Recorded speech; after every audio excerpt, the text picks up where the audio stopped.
prepared. This means that you should take notes when cross-examining too. Ideally, you should have already had an expected answer for each question that you ask your witness.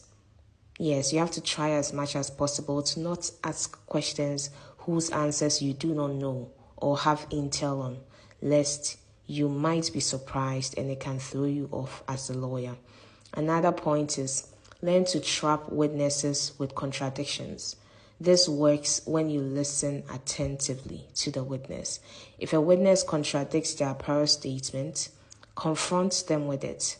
If a witness says one thing today and something different in a police statement, you gently corner them. For instance, so you're telling this court that you saw the suspect at 7 p.m.?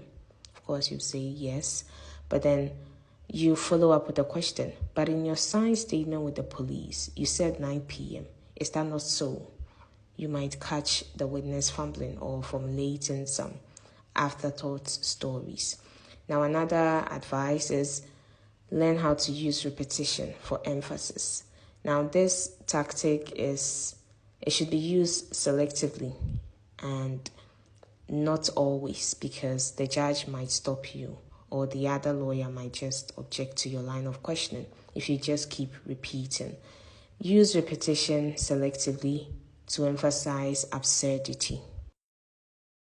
For instance, this is a cross-examination between a lawyer and then the witness. You didn't see the person's face? No. But you are certain he was the accused? Yes. It is your case before this court that you didn't see the face, but you are sure it was my client. You didn't see the person's face. Now, such questions, they expose the witness. You let the illogic of their statements do the damage to their own case. Now, there are some common pitfalls you have to avoid during cross-examination, and even experienced lawyers fall into these traps. So kindly note them to keep you sharp.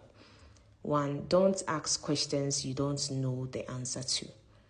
Don't argue with the witness.